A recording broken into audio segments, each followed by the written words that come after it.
Hi, this is Paul Sandham with Business Success Tips, where you can learn how to make more money in less time and have more fun, especially for contractor. I have with me today Ron Zucker with PAX Financial Group.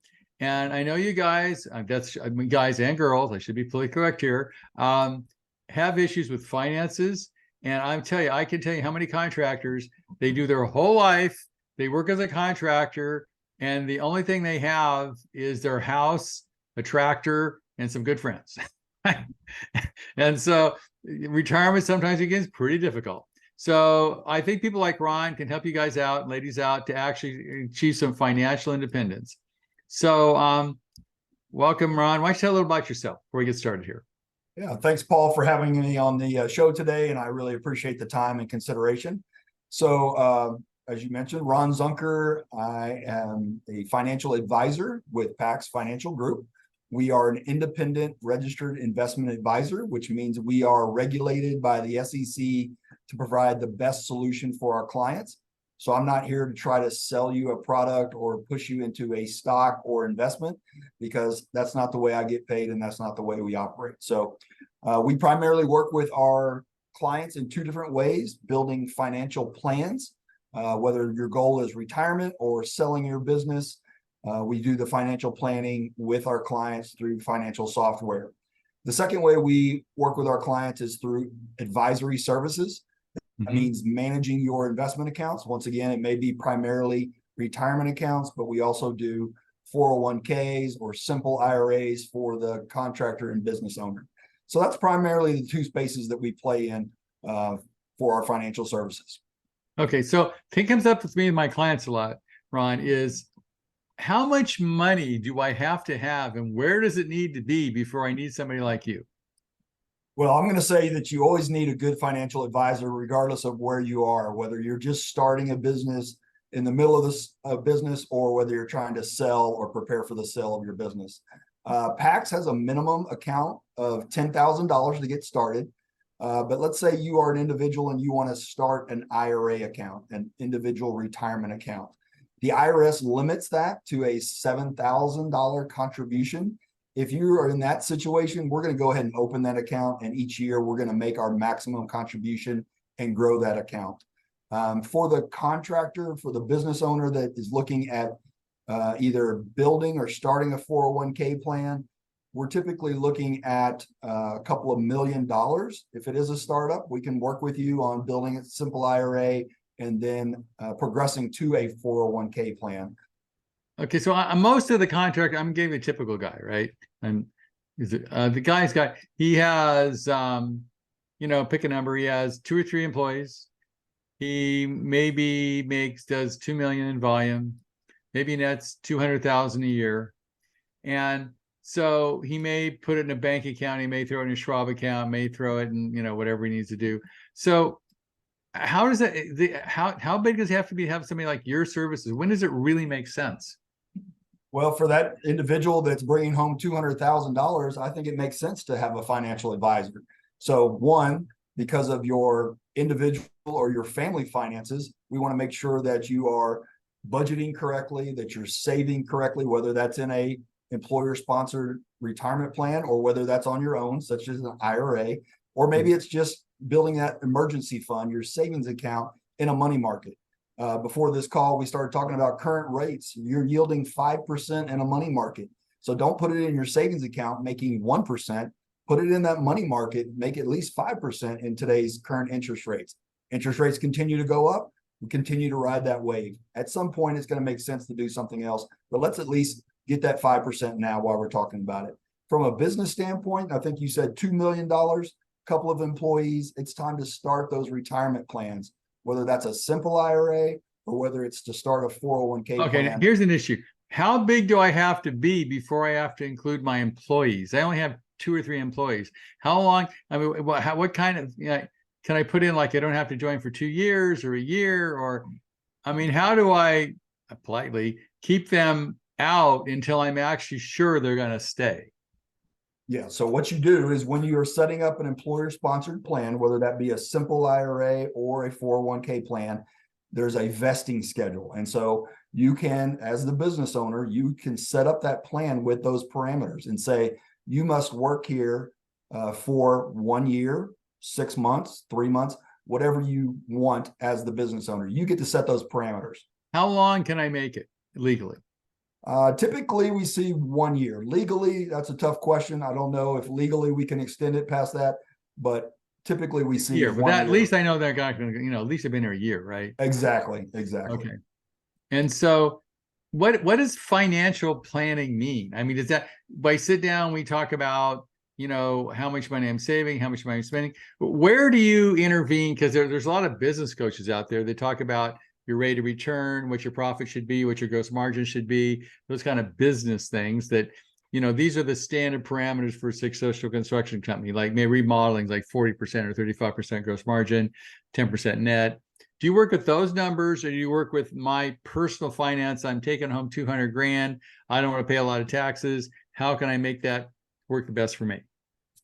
So we'll start with your personal finances as the business owner or even an employee, but we'll work with the individual's finances in talking, just like you said, looking at how we can minimize our taxes now and in the future.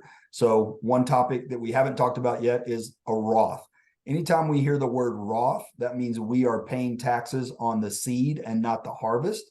So as an employee, as a business owner, we want to have that tax-free bucket, start to build that with our 401k plan. And so that's one easy suggestion that we can look at first off, is minimize taxes for now and in the future with those contributions. Okay. And then what about, a lot of guys put money in real estate, right? I mean, I bought a couple houses, I have a couple rentals.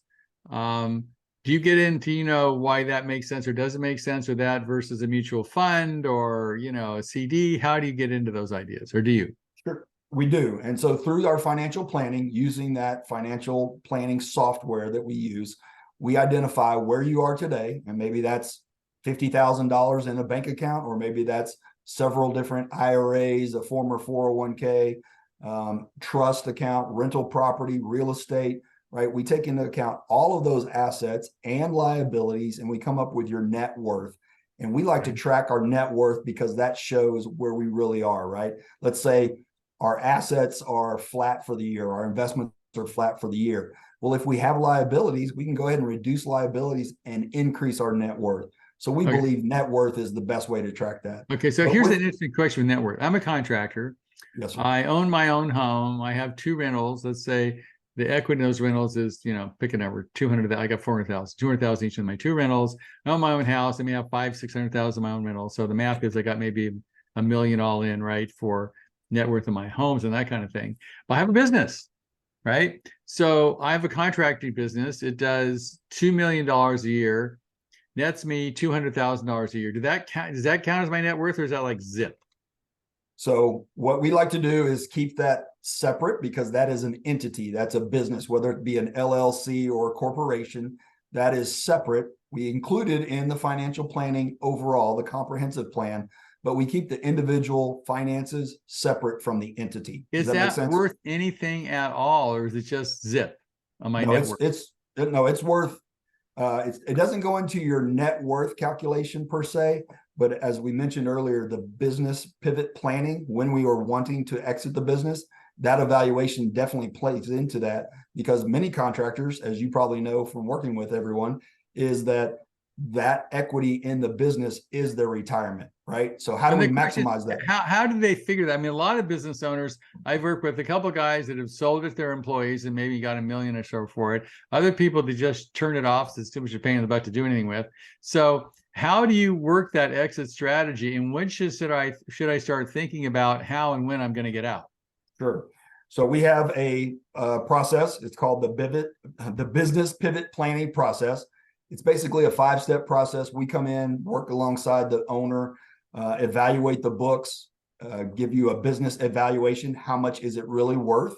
Many people come back and say, "Oh, this is my baby. I started this company. It's worth $5 million." When in reality, it's worth $3 million. So we go through that process. Well, how do you figure net worth? Let's say I have a business just for fun. It does $2 million. It nets, I run it well. It nets 200,000. I've been in business for, pick a number, 8 years, 9, whatever. I'm a contractor. What's it worth? So we're going to go through that evaluation process. And even though we're making $2 million, the assets and the business, depending on the structure. So let's say if it's an individual, right, and that business is all about you and your relationships, it's not going to be evaluated very highly, because once you're out of the business, that business is not going to be sustainable. But if you have equipment, you have real estate, you have a building, all of those type of assets, then that's going to raise the evaluation, therefore raising your net worth. Does that make sense? Now, I would also say, if I have a business, one, I could have a remodeling business, which is worth X, but let's say I've got a roofing business where I've got repeat customers, more of a service business or a plumbing business or something. Isn't that worth more than just a contract because they got repeat customers, they got a client list? Is that more of an asset than any of the other things? We'll have to evaluate that, but typically it is. But if it's built on relationships, meaning those repeat clients are coming back to you because Paul is the owner and they like to work with Paul. Once Paul's gone, they're not going to come back to you. Well, so one advice I would give to my clients, you might do, is that if you build equity, it's better to build it in, I'm going to say ABC contracting, which is a generic name. We build brand, versus Paul Sanneman contracting. Because when Paul Sanneman contracting ends, people go, well, Paul's gone, I'm not going to go back. But if I had a business with ABC contracting, I built brand in the community, that's worth more. Is that true? I believe so. And the other thing you asked earlier was how far in advance. I want to go ahead, and if I know that Paul's exiting the ABC contracting business, I want to go ahead and put Jeff in there, right? The guy, the general manager, the guy that I've picked to take over the business. I want to put him into those relationships as soon as possible for that transition. But yes, you are correct. If I'm building that company, ABC, in the community and in that relationship and in that service-based business, then that is better. Okay. So when we're looking at ABC construction, how like 2 years, 5 years, 10 years? I mean, when should I start thinking about my exit strategy and why? I think you want to start in that 5-year window. And the reason I say that is because, one, depending on how your books are, meaning are they clean? Are they ready to be presented? We need to work on that side first to make sure that you are being presented in the best light. Number two, you have to identify, how do we go to market with this? Is it an internal buyer, meaning you're promoting your vice president and he's taking over the business? My experience, and maybe this is your too, Ryan, it's way easier to sell a business to a guy who's in my business, been in my employee for pick a number of 3 or 4 years. Because I know sometimes you do recruiting, we try to recruit that guy ahead of time because they don't have any in the business right now who could actually has the brains or whatever it is, the entrepreneurial skills to buy it. So we recruit the guy in 5 years before you're going to sell the business, and then you can train him for 5 years. So your exit strategy is a lot smoother. Not, I'm just going to shut it down. Yeah, that is correct. And so once again, it goes back to that 5-year window. We want to do that. If we don't already have that guy inside, bring somebody in, get that aligned. We also want to look at the finances for that individual, or how that deal is going to be structured. Meaning, does he have the equity? Does he have the banking ability, the backing from the bank to provide what you as the owner, the seller, needs and wants from the transaction? So through insurance and financial planning, we may need to set him up with some type of equity play, right? And then, of course, the terms and conditions of the sale itself. What you're saying, one of my clients sold his business to his 2 key people for $1 million something over 5 years. They did some kind of flashy equity transfer, blah, blah, blah. So he didn't get taxed for it. They could deduct, it was like a win-win on the IRS. It was like, oh, I've got $1 million, got to pay now, whatever it is, 300,000 taxes. So there's ways to structure that, right, over time. So it's the best for the person who's buying it and the person who's selling it to minimize the tax consequences, right? That's correct. So we want to look at the tax side, the capital gains, how the business was purchased, how long you had the business, and then how do you formulate that or structure that sale agreement. So we're saying, if anybody who's listening to this podcast is concerned, wants to sell their business in the next 5 years or 5 or 6 years, they should contact you or somebody like, I mean, they should start thinking about it, right? That is correct. Okay.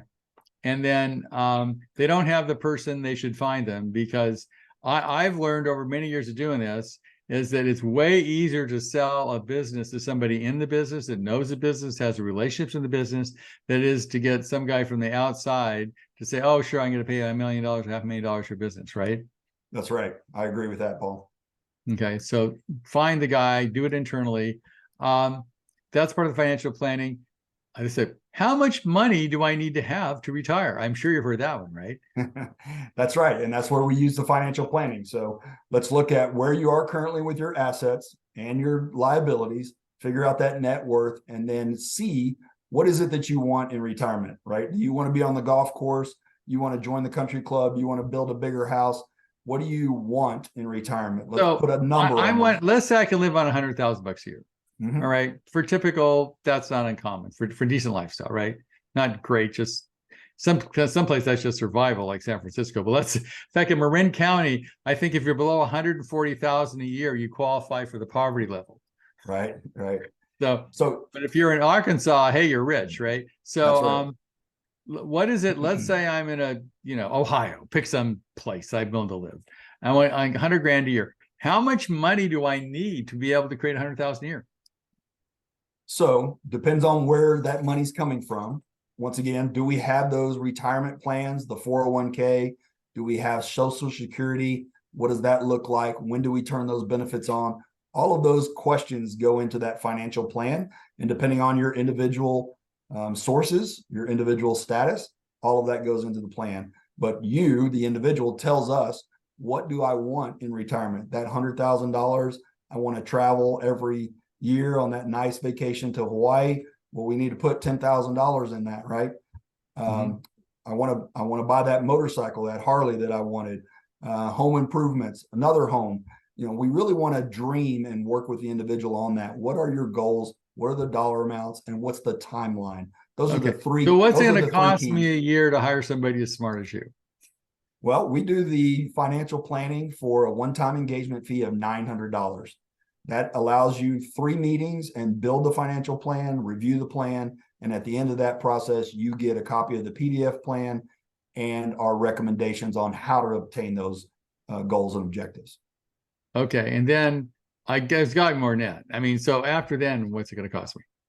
So if you agree with those recommendations and we go through an implementation, meaning that you open accounts or move money to PAX Financial Group for our active management, that falls under advisory services, and that's level pricing based on the total amount of assets under management.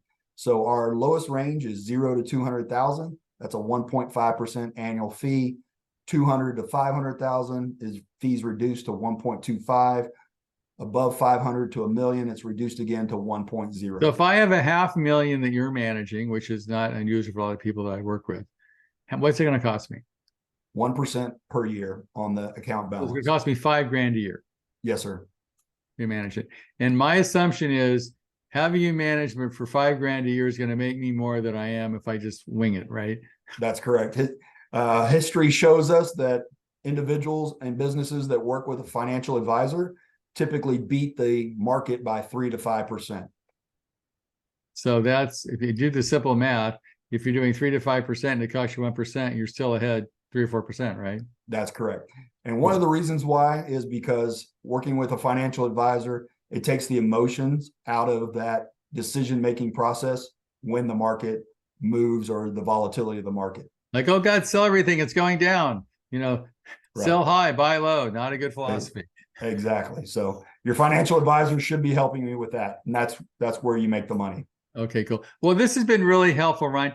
If people want to reach you and they get the, 900, whatever, 900 deal, how do they get in touch with you? The best way to reach out to me is via email. And that's ron@paxfg.com. That's Ron, RON, at PAX, F as in financial, G as in group.com. Okay, cool. Well, thank you, Ron. I appreciate you being here. And I think if anybody doesn't have a financial planner, I think they're a great investment because I guarantee they're more than pay for themselves every time, for sure. You've proven that. Well, thanks, Ron. I talk to you later and I appreciate you being on the podcast. All right. Thanks a lot, Paul. Have a great day.